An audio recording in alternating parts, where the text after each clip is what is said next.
ورحمة الله وبركاته. حمدا مصليا ومسلما أما بعد فأعوذ بالله من الشيطان الرجيم. بسم الله الرحمن الرحيم. لن ينال الله لحومها ولا دماؤها ولكن يناله التقوى منكم.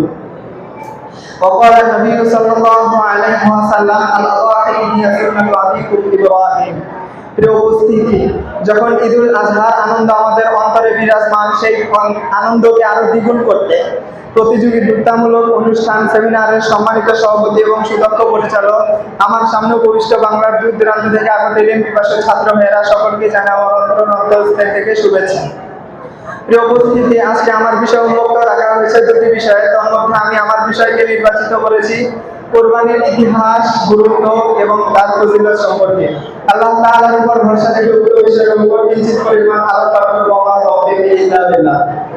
মুহতারাম হাজির, কোরবানি এটা একটা আরবি শব্দ যার শাব্দিক অর্থ হলো নৈকট্য।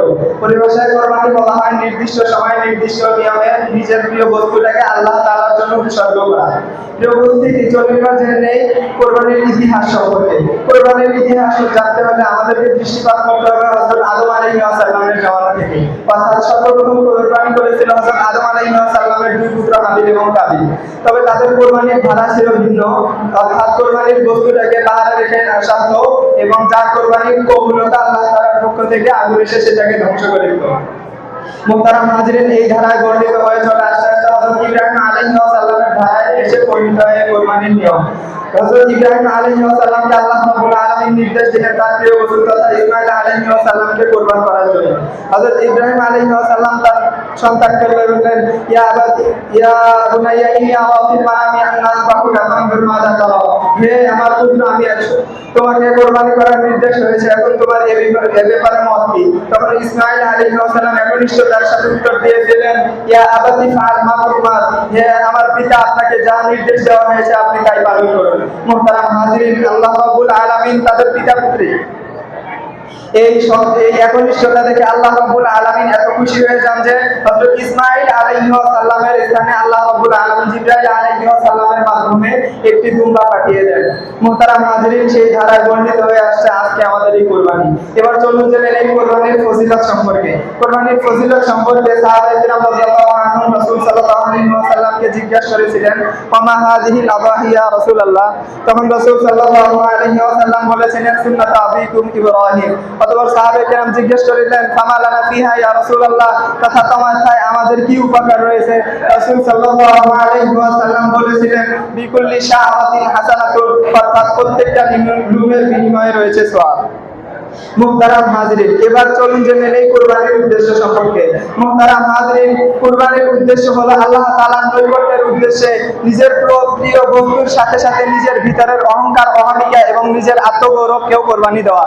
মুহতারাম হাজিরিন, যদি আমরা এটা করতে পারি তাহলে সমাজ, ব্যক্তি এবং রাষ্ট্র সবকিছুই সুন্দর হয়ে যাবে। সমাজে থাকবে না কোনো বাধা, কোনো অন্যায়, জুলুম, অত্যাচার এবং কোনো অশৃঙ্খলতা। প্রিয় উপস্থিতি, সমাজের বর্তমান যে ব্যাধিটা চলেছে সেটা হলো ধর্ষণ। যদি মানুষ সঠিক উদ্দেশ্যে আল্লাহ তাআলার জন্য নিজের ভিতরের পশুটাকে জবাই করতে পারে তাহলে এই ব্যাধিও অচিরেই শেষ হয়ে যাবে।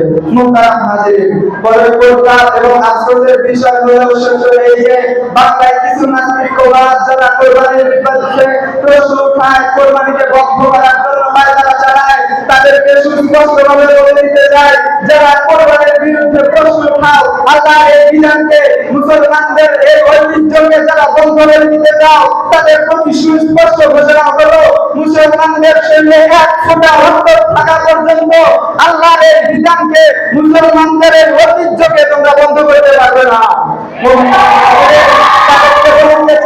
এটা Bangladesh, this is our country, Bangladesh not for India.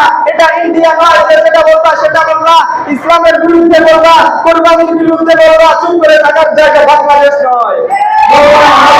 কোরবানির বিরুদ্ধে কোনো প্রশ্ন হয় শাহজালালের মতো, শাহপরানের মতো মাথায় কাফন পেতে যেখানে যেভাবে যে নিয়মে কোরবানির বিরুদ্ধে প্রশ্ন উত্থাপিত করা হবে সেখানে ওই নাস্তিককে, ওই প্রশ্নকে সেখানেই দাবিয়ে দেওয়া হবে। আসসালামু আলাইকুম ওয়া রাহমাতুল্লাহ।